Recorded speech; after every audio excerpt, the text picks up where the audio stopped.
പവിഴമഴ മഴവിൽ കുഞ്ഞഴകുവിടങ്ങിയ വർണ്ണമഴ.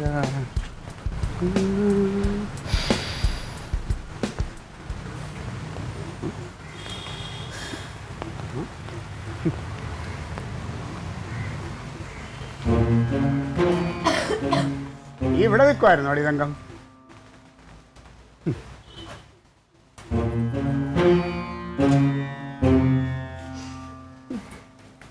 എന്ത് എല്ലാരും ഒരുമാതിരി ഇഞ്ചി കടിച്ച കുരങ്ങിരിക്കും പോലെ ഇരിക്കുന്നത്?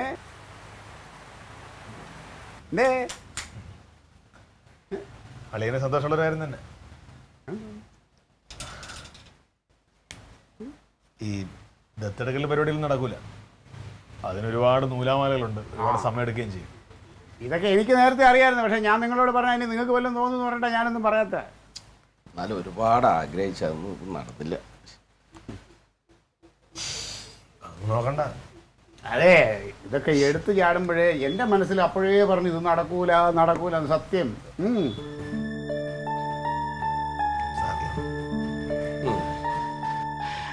എന്തായാലും ഞങ്ങളൊരു തീരുമാനം എടുത്തിട്ടുണ്ട്.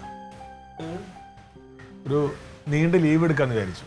ഒരു കുറച്ച് കൂടുതൽ ദിവസം ലീവ് എടുത്തിട്ടേ ഞങ്ങൾ എന്നോട് ഒരു തീർത്ഥാടനം നടത്തിയാലെന്ന് ഞാൻ വിചാരിക്കുക. കലക്കളിയാ, നല്ലതാ, അത് നല്ലതാ. പളനിയിലും കാളഹസ്തിയിലും പിന്നെ ഈ പറഞ്ഞ മൂകാംബിയിലൊക്കെ പോയിട്ട് എന്നിട്ട് ഈ പറഞ്ഞ കണക്ക് അവിടെ വെച്ചിട്ട് പിന്നെ എന്താണെന്ന് വെച്ചാൽ അവിടെ വെച്ച് ആലോചിക്കാം. തമിഴ്നാട്ടിൽ ഒരുപാട് അമ്പലങ്ങളുണ്ട്, അവിടെയൊക്കെ പോയി ഒന്ന് മനസ്സൊക്കെ ഒന്ന് ശുദ്ധമാക്കി എല്ലാം തടഞ്ഞ് ആ ചിന്തയൊക്കെ അങ്ങ് കളഞ്ഞിട്ട് വാ.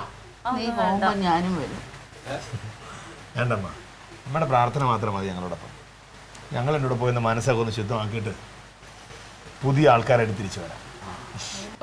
അതിനൊന്നും പറ്റിയിട്ടില്ലല്ലോടാ, പിന്നെ എന്തിനിപ്പൊ അങ്ങനെ ഒരു അവരൊന്ന് പോയി മനസ്സൊക്കെ ഒന്ന് റെഡിയാക്കിട്ട് വരട്ടെ. ഉമ്മ പോളിയാ, നിങ്ങൾ പോ, നല്ലതാ.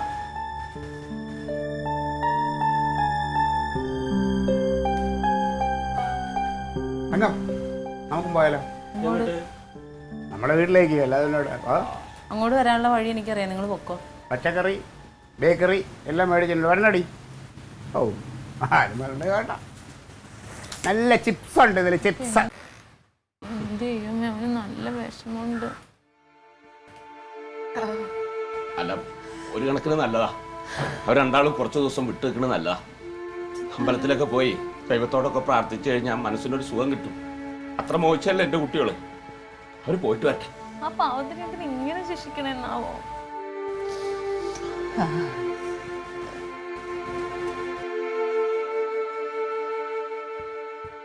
എൻ്റെ അടുത്ത് നിൽക്കാൻ യേശുവുണ്ടേ, എല്ലാവരും വരുവിൻ, എൻ്റെ ദുരിതമെല്ലാം അവനറിയും, അധികമാളൂരേ അവനണിയുന്നു മുൾമുടി.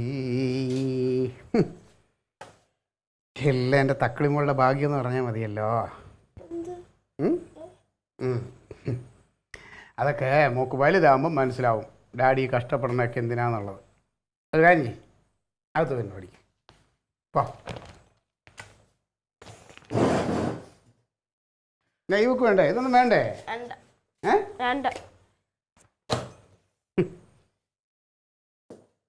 എൻ്റെ പേടി എല്ലാ പഴുതും അടയുമ്പോൾ അവനടുത്ത് പുതിയ എന്തെങ്കിലും പരിപാടി എപ്പിക്കുമെന്ന്. എന്തായാലും കർത്താവായിട്ട് അവൻ്റെ മനസ്സൊക്കെ മാറ്റുമല്ലോ. അങ്ങനെ ഒരു ചിന്ത അവൻ്റെ മനസ്സിൽ നിന്നങ്ങ് പോയല്ലോ. അപ്പോഴാണ് എനിക്ക് സമാധാനമായി. ക്ലീറ്റോന് എങ്ങനെ ക്ലീറ്റോ ഇങ്ങനെ ദുഷ്ടനായിട്ട് പെരുമാറാൻ പറ്റണത്? ക്ലീറ്റോന് ഒരു കുഞ്ഞുള്ളത് കൊണ്ട് അതിൻ്റെ ബുദ്ധിമുട്ട് മനസ്സിലാക്കാത്ത കേട്ടോ.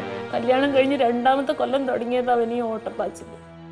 അതെ, ഞാനിപ്പോൾ ചെയ്യുന്നത് നമ്മുടെ കുടുംബത്തിന്റെ നല്ലതിന് വേണ്ടി. ഞങ്ങളുടെ കുടുംബത്തിന് നല്ലത് വേണ്ട ക്ലീറ്റോ. നിങ്ങളെല്ലാവരും നല്ല സന്തോഷമായിട്ട് ജീവിക്കുന്നുണ്ടല്ലോ. പെങ്ങൾക്കും മക്കളുണ്ട്, ക്ലീറ്റോന് മക്കളുണ്ട്, ക്ലീറ്റോന്റെ അപ്പച്ചനും അമ്മച്ചിക്കും കുഴപ്പമില്ല. എൻ്റെ ഓരോ കൂടപ്പറപ്പായി കിടന്ന് വിഷമിക്കണത്. അവൻ എങ്ങനെ ഇങ്ങനെ ദ്രോഹിക്കുന്നു ക്ലീറ്റോ? ഞാൻ എന്ത് ദ്രോഹം ചെയ്യുന്നുണ്ട്? അവന് ഇതിപ്പോ കർത്താവ് അറിഞ്ഞു കൊടുത്താലല്ലേ കുട്ടി കിട്ടുള്ളൂ. ഞാൻ പ്രാകണുണ്ട്.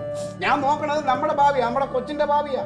ഞാൻ ദീർഘവീക്ഷണം എന്നോടെ ഞാൻ അത് മുന്നിൽ കണ്ടോണ്ടാ ഓരോന്നും ചെയ്യണത്. ഒരു വെള്ളപ്പൊക്കം വന്നാൽ തീരാനുള്ളത് ഉള്ളൂ ഇതൊക്കെ. അത് ഓർത്തോ വരുമ്പോ അല്ലേ ഇപ്പൊ മഴ പെയ്യുമെന്ന് പറയും. ഇന്ന് നമ്മളെ കുട പിടിച്ചോണ്ടിരിക്കേണ്ട കാര്യമൊന്നുമില്ലല്ലോ. അത് വരട്ടെ, അത് വരുമ്പോ നമുക്ക് അങ്ങനെ ആലോചിക്കാം. പക്ഷെ ഇതിപ്പോ അതല്ല. ഇതല്ല, കാരണം ഭാവിയിൽ എൻ്റെ മോളെ വല്ലവനെയും കൂടെ ഇറക്കി വിടാൻ നേരത്ത് ഞാൻ 4 പേരുടെ ഫ്രണ്ടിൽ ചെന്ന് ഇറക്കേണ്ട അവസ്ഥ വയ്ക്കരുത്. എനിക്കത് ബുദ്ധിമുട്ടാണ്. എന്റെ കൊച്ചിന് ഈ ശാപം കിട്ടിയ പൈസ വേണ്ട. നിനക്ക് ശാപം കിട്ടി അങ്ങനെ എങ്ങനെ മോളെ കെട്ടിച്ചു വിടാൻ കാരണം കാണിക്കണ പണിയാ.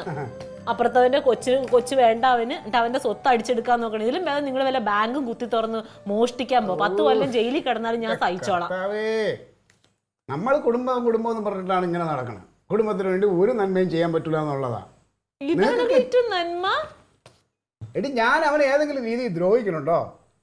ഇപ്പൊ അവനും ഒരു കുട്ടി ഉണ്ടായാൽ അതിൽ ഓക്കെ. അപ്പൊ ഈ ദത്തെടുക്കാൻ നടക്കണ എന്തിനാണ്? ഭർത്താവ് എൻ്റെ കൂടെ തന്നെ അല്ലെ? പിന്നെ ഈ ഇത് ഞാൻ എത്രയും സമയം മുടക്കാൻ നോക്കിയിട്ട് അതൊക്കെ മുടങ്ങില്ലേ? ലീറ്റോ നോക്കിക്കോ, ദുഷ്ടനെ പന പോലെ എന്നാ പറഞ്ഞേക്കണേ. ഈ വളർച്ച അതിന് വേണ്ടിട്ടാണെന്ന് തന്നെ നോർത്തോ. ആയിക്കോട്ടെ, ഞാൻ ഇതുവരെ വളർന്നതേ ഒരു കുഴപ്പമില്ല. ഇപ്പൊ ഭയങ്കര കോടീശ്വരനായിട്ട് വെറുതെ അല്ല ക്ലീറ്റോ, ഇട്ട് മൂടാനുള്ള സ്വത്തുണ്ടല്ലോ പാലായില്. 1 രൂപ ഉണ്ടോ നിങ്ങളുടെ കയ്യില്? നിങ്ങളുടെ മനസ്സിന്റെ അല്ലല്ല, മനസ്സിന്റെ അല്ല, സമയദോഷമാണ്. സമയദോഷം അതിപ്പോ മാറി. നീ നോക്കിയോ, അതിന്റെ ആരംഭമാണ് ഇപ്പൊ കണ്ടോണ്ടിരിക്കുന്നത്. ഇതെല്ലാം മാറി. ഞാൻ നോക്കിയ രാജയോഗം എന്റെ ഇതിലുണ്ടടി, രാജയോഗം. നീ രാജകുമാരിയായിട്ട് ഇവിടെ ഇരിക്കുകയും ചെയ്യും.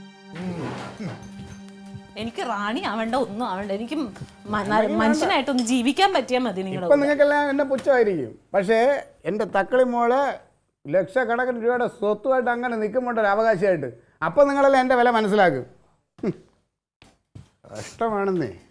നിങ്ങളെ ഒരുപാട് കിടന്ന് പ്രസംഗിക്കണ്ട. എന്നോ കാലത്ത് നിങ്ങളെ ഞാൻ സ്നേഹിച്ചു പോയി, അതുകൊണ്ട് ഞാൻ ഇങ്ങനെ ചുമക്കണതല്ലേ. ഇങ്ങനെയൊന്നും അല്ല ആണുങ്ങൾ കുടുംബത്തിൽ വില ഉണ്ടാക്കുന്നത് കേട്ടോ. നിങ്ങളുടെ അപ്പച്ചനോടും നിങ്ങളുടെ ആളിയനോടും പോയി ചോദിക്ക് എങ്ങനെയാണെന്നുള്ളത്. എന്നെ കെട്ടിയത് തന്നെ ഇപ്പൊ എനിക്ക് വലിയൊരു ശാപമായത്. അല്ലെങ്കിൽ എന്നേ എന്റെ സമയം തെളിയേണ്ടതാണ്. കർത്താവേ, എന്റെ അളിയന്റെ മനസ്സ് നീ ഒന്നും മാറിക്കളയരുത്. ഓ, മാറൂല. ഇപ്പം എല്ലാം അവസാനിച്ച് പോയിട്ട് വരുമ്പോൾ മനസ്സൊന്ന് തെളിഞ്ഞു വന്നാൽ മതിയായിരുന്നു. ആ ചിന്തയൊക്കെ ഒന്ന് അവൻ്റെ ഉള്ളിൽ നിന്ന് അങ്ങ് പോയാൽ മതി.